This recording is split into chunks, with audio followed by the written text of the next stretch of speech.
मेरी जाना सीने से लग जा तू, पल खाके मेरी जाना। सिंबल ऑफ लव, हमारा honeymoon. Honeymoon?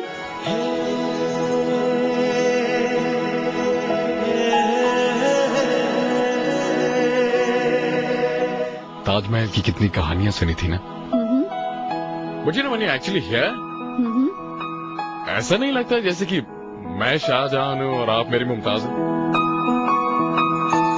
Hey, what's up, Mumtaz? पर मैं नहीं चाहती कि हमारा एंड भी मुमताज और शाहजहां की तरह हो, ट्रैजिक। मैं नहीं चाहती कि तुम मेरी याद में दुखी हो। Point Mrs Khurana, point. हमारी लव स्टोरी उनकी तरह ट्रैजिक बिल्कुल नहीं होनी चाहिए। थोड़े से बाल and a big smile.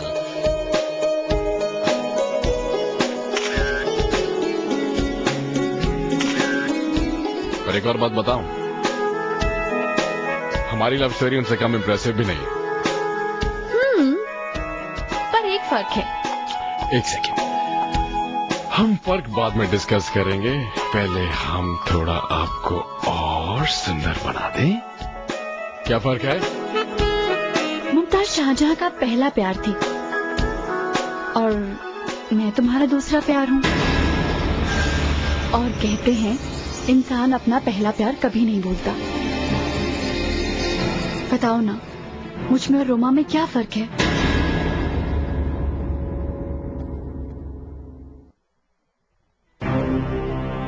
Randhir, तुम मदन की आंख क्यों देखो? मेरे पहुंचने से पहले खबर आप तक पहुंच गई। इस गांव में और तरक्की हो ना हो, खबर बहुत जल्दी फैल जाती है। मदन ने खुद फोन करके मुझे बताया। अब क्या चाहिए तुम्हें रस्सी और समय से? कहिए ना, ये क्या चल रहा है आपके अंदर? आप उन दोनों को उनके हाल पर क्यों नहीं छोड़ देते? क्यों बार बार अपना खून जलाते हो? आप दोनों को क्या लगता है मैं उनको चोट पहुंचाने गया, उनका नुकसान करने गया? यही लगता है ना आपको? पीजी, आप तो मुझे हमेशा कहते मैं अपने दिल से नफरत निकाल दूं और बच्चों को माफ कर दूं। कई दिनों से मेरे मन में ये ख्याल आ रहा था। आफ्टर ऑल एक ही तो बेटी है मेरी। उसने जो किया उसके अमान, लेकिन मैं तो बाप हूं उसका। मुझे तो उसको माफ कर देना चाहिए।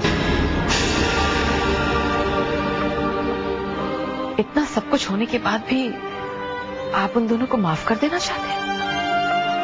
मतलब नफरत से क्या मिला है? कुछ भी तो नहीं। मैंने अपने बाबूजी को खो दिया, वीर जी पता नहीं कहां है, घर खो दिया, बिजनेस खो दिया। अब वाहेगुरु की मेहर से मैं फिर से अपने पांव पर खड़ा होने की कोशिश कर रहा हूं, तो मुझे अपनी बेटी बहुत याद आने लगी। मैं उसे खोना नहीं चाहता विजय। रस्ती और समय ने हमेशा ये दूरी मिटाने की कोशिश की।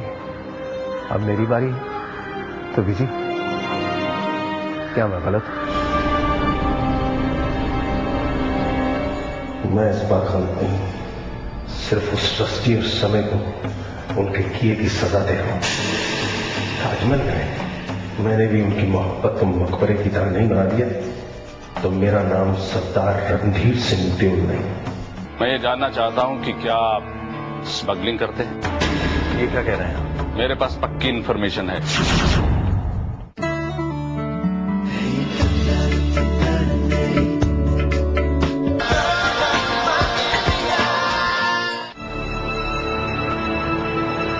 उस कहानी को मैं कंप्लीटली भूल गया।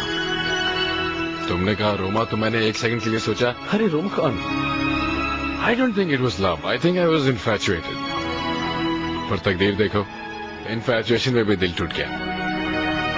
Let's think of the past. मुझे वो बिल्कुल याद नहीं आती।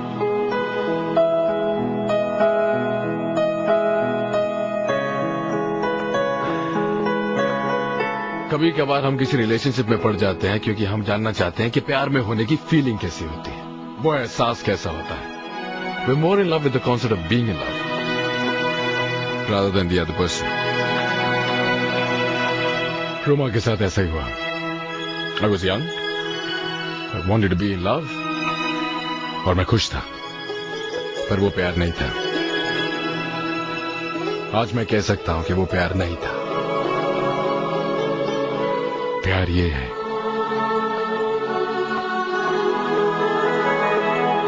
तुम जानती हो तुम दुनिया की पहली लड़की हो जिसे देखते ही मैं दीवाना हो गया था, और देखो आज तक दीवाना हूं।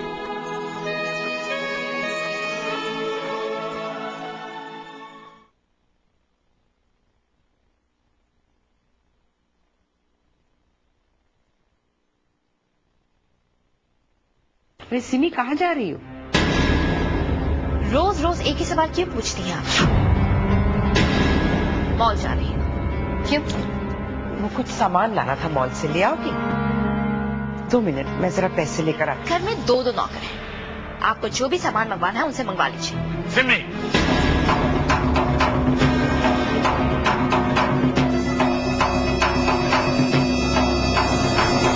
बहुत हो गया। बहुत दिनों से देख रहा हूं तुम्हारी बदतमीजियां। ये तरीका होता है माँ से बात करने का? चलो माफी मांगो माँ से। सॉरी दादाजी, लेकिन तरीके से बात उस माँ से की जाती है जिसे माँ होने का मतलब पता हो। सिमी! नहीं दादाजी। हाथ आपको मुझ पर नहीं बल्कि इन पर उठाना चाहिए था दादाजी। आपको कोई फर्क नहीं पड़ता और आप भी इन्हें अपनी बहू मानते हैं। इसे तो मैं उस दिन भी अपनी बहू मानता था जिस दिन इसके पिता ने मेरे सामने ये राज खोला था। इसलिए कि मैं माफ करना जानता हूँ, तुम्हारी तरह तंग नहीं हूँ। वो इसलिए दादाजी क्योंकि आप पर इसका कोई डायरेक्टली असर नहीं हो रहा है। बातें करने और उन बातों को सहने में बहुत फर्क होता है। खामोश सिमी, अब मैं एक लफ्ज भी सुनूंगा नहीं। जाओ यहाँ से, चली जाओ।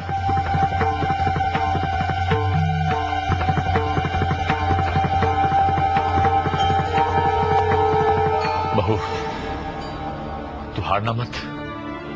एक सच के लिए जिंदगी के वो 30 बेहतरीन साल जो तूने हमारे परिवार को दिए हैं, उन्हें भूल नहीं सकता हूं बहू। और तुझसे वादा करता हूं कि इन बाप बेटी को भी उन सालों को भूलने नहीं दूंगा। बस बहू, तू हारना मत, मैं हूं तेरे साथ।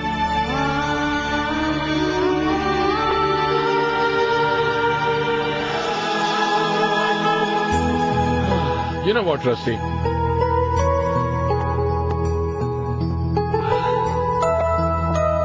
पता है मेरा दिल क्या कर रहा है? मैं चाहता हूं हमारा चंडीगढ़ का मकान ताजमहल की तरह हो।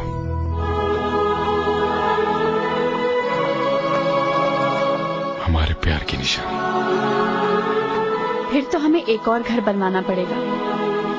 वो घर तो पापा का है, देओल परिवार की प्यार की निशानी। और बीजी की नजरों से देखोगे ना तो वो सचमुच दादाजी के प्यार की निशानी है और मेरे पापा के लिए दुनिया की सबसे कीमती चीज। चलो एक काम करते हैं, वापस जाते ही रणधीर अंकल को उनका महल वापस कर देते हैं और मैं अपनी मलिका के लिए एक नया ताजमहल बनवा देता। इतना आसान नहीं है समय। मेरे पापा वो घर हमसे कभी वापस नहीं लेंगे और जितना मैं पापा को जानती हूँ वो हमसे वो घर हासिल करना चाहेंगे, लेंगे नहीं।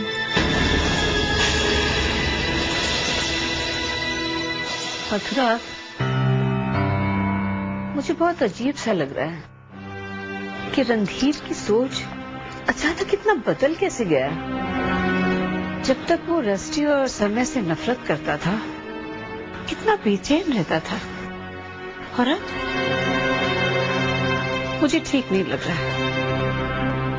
बीजी, इनकी उम्र भी तो होती जा रही है। आखिरकार इतनी नफरत लेकर कब तक जी पाएंगे ये? नहीं मथुरा, मैं रणधीर की माँ हूँ। मैं उसकी रग रग से वाकिफ हूँ। इन दोनों भाइयों को अपने बाबूजी की विरासत से यही तो मिला है, गरम खून। रणधीर को किसी को इतनी आसानी से माफ कर देना मुश्किल ही नहीं, नामुमकिन है। पता नहीं क्या होगा। बीजी, हो सकता है वाहिगुरु ने कोई चमत्कार कर दिया हो। ये भी तो हो सकता है कि सच में इन्होंने समय और रस्टी को माफ कर दिया हो। मथुरा, वाहिगुरु करे कि तेरी हर बात सच हो। पर पता नहीं क्यों मेरा दिल घबरा रहा है। दिल तो मेरा भी घबरा रहा है बीजी, यकीन तो मुझे भी नहीं है। पता है समय, मैंने कभी नहीं सोचा था कि मुझे तुमसे इतना प्यार हो जाएगा, स्पेशली उस इंसान से जिससे मैं इतनी नफरत करती थी। तुम्हें पता है तुमने मुझे कितना डांटा है? वैसे exactly at what point did you fall in love? Because एक पॉइंट तक तुम नफरत करती थी और फिर प्यार, तो कोई टर्निंग पॉइंट तो होगा। पता नहीं, शायद प्यार करने की कोई वजह ही नहीं होती। प्यार कैसे, कब, कहाँ हो जाता है पता ही नहीं चलता। Come on, don't be embarrassed. तुम मुझे बता सकती हो क्या तुम मेरी ग्रीक गॉड लुक्स से इम्प्रेस हुई थी, या मेरी डीप बैरिटोन आवाज से, या मेरी टावरिंग हाइट से, या simply speaking the fact that I am too handsome? Shut up, ऐसी कोई बात नहीं है। हाँ, मुझे तुम्हारे परिवार की तरफ कमिटमेंट बहुत अच्छा लगा। अपनी माँ, अपनी बहनों की ख्वाहिश पूरी करने की इच्छा मुझे बहुत अच्छी लगी। वो तुम्हें इस्तेमाल करते थे, उसके बावजूद भी तुम्हारा प्यार उनकी तरफ कम नहीं हुआ। और तब मुझे एहसास हुआ कि इस खड़ूस समय के दिल में भी एक केयरिंग इंसान है। बस यही वजह थी, आई मीन नथिंग एल्स। तो not because I am handsome, या मेरे अच्छे बाल, या मेरी फिजिक, या मेरी डीप इंटेंस आईज, नथिंग। हाँ, वो एक लड़की के लिए बोनस है, पर सबसे जरूरी बात यह है कि इंसान को बहुत अच्छे दिल का होना चाहिए, और वो तुम हो। अच्छा सच सच बताओ, तुम्हें मुझसे प्यार है या इन्फैचुएशन?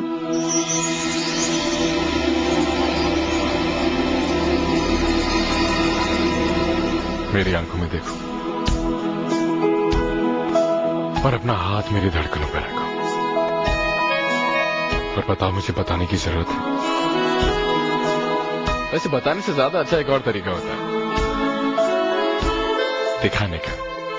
पर दिखाने के लिए जगह अच्छी नहीं है। चलो होटल चलते हैं।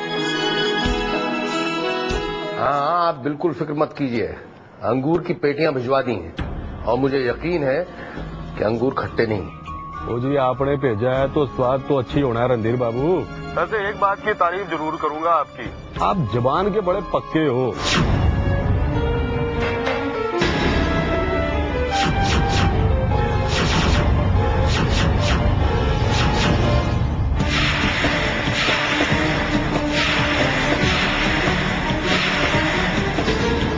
मैं बाद में फोन करता हूँ। चलो ठीक है, आइए। इंस्पेक्टर राकेश मेहरोत्रा। कृषि वकील, कहिए। जोल साहब, आपसे कुछ पूछना था। कहिए। मैं ये जानना चाहता हूं कि क्या आप स्मगलिंग करते हैं? ये क्या कह रहे हैं? मेरे पास पक्की इन्फॉर्मेशन है कि आपका ये ट्रांसपोर्ट का धंधा केवल दिखावा है, अदरवाइज आप स्मगलर हैं। कौन कहता है? आपकी इंफॉर्मेशन बिल्कुल बकवास है। Get your facts right inspector. मैं एक शरीफ बिजनेसमैन हूं जिसके पास थोड़े से ट्रक्स हैं जो माल इधर से उधर ले जाते हैं। बॉर्डर से और भी ट्रक्स गुजरते हैं। शायद आपको इंफॉर्मेशन किसी और के बारे में मिली हो और आप गलती से यहां आ गए। मैं ऐसी गलती नहीं करता हूं दियोल साहब, बल्कि कोई गलती नहीं करता और ना ही किसी को करने देता हूं। बॉर्डर से हर रोज बहुत से ट्रक्स आते जाते हैं, लेकिन आपकी कंपनी हर रोज बड़ी हो रही है। इतनी तेज कामयाबी खतरनाक होती है मिस्टर देओल। 1 महीना पहले आप और आपका परिवार गुरुद्वारे में शरण ले रहे थे और आज ये ऑफिस। क्यों मिस्टर देओल, कुछ अटपटा नहीं लगता है? अटपटा क्या लगता है इंस्पेक्टर साहब? वाहिगुरु की मेहर है, अच्छे लोगों पर अक्सर होती है। और आप ऐसा क्यों नहीं सोचते कि मैं औरों से ज्यादा मेहनत कश हूं? वाहिगुरु का सच्चा बंदा हूं, इसीलिए ऊपर वाले की मेहर की वजह से रातों रात यहां पहुंच गया। अच्छा बोल लेते हैं, लेकिन अब मेरी भी सुन लीजिए। आज के बाद आपके हर ट्रक पर मेरी नजर रहेगी और अगर मेरी पकड़ में आपका कोई काम आ गया तो वाहिगुरु की मेहर आप पर काम नहीं करेगी। चलता हूं।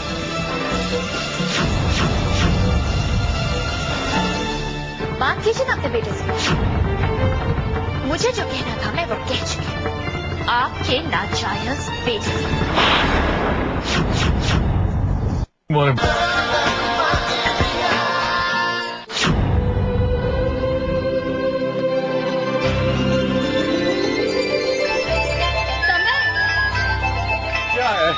बाबूजी का फोन है।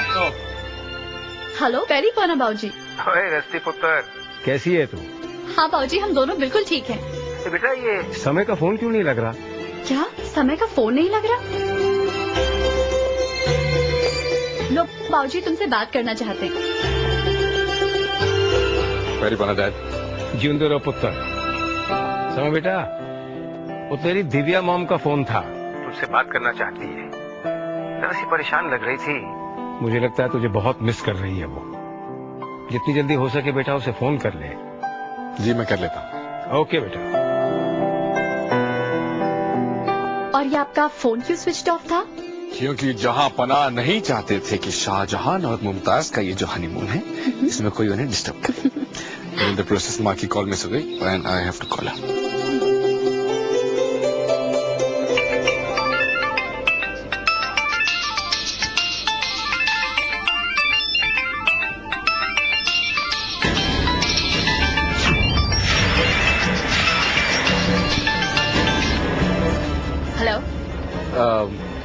मैं समय बोल रहा हूँ। माँ है वहाँ? हाँ है। तुम्हारी मॉम तो यहाँ है। But the sad news is this, कि तुम्हारी वजह से वो मेरी मॉम नहीं है।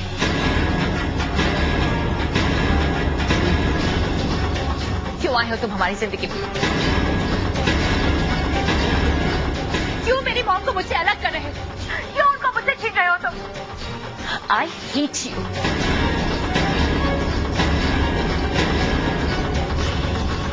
Is this मैं सिमी से बात कर रहा हूँ?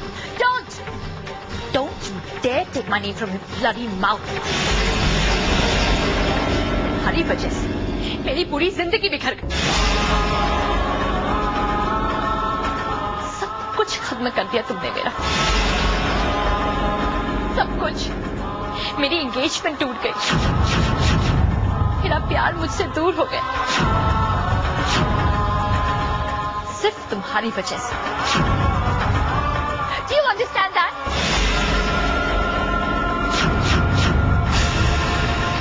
सिमी, इधर दो मेरा फोन। दो मेरा फोन मुझे। लीजिए समय की माँ। बात कीजिए ना अपने बेटे से। मुझे जो कहना था मैं वो कह चुकी। आपके नाजायज बेटे।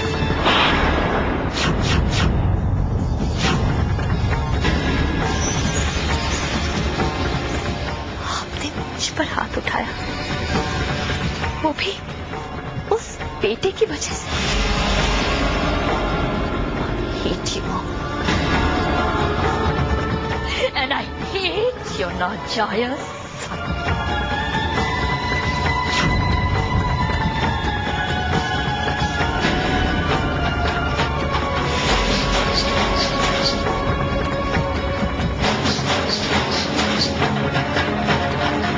हेलो, समय बेटा, टॉक टू मी बेटा।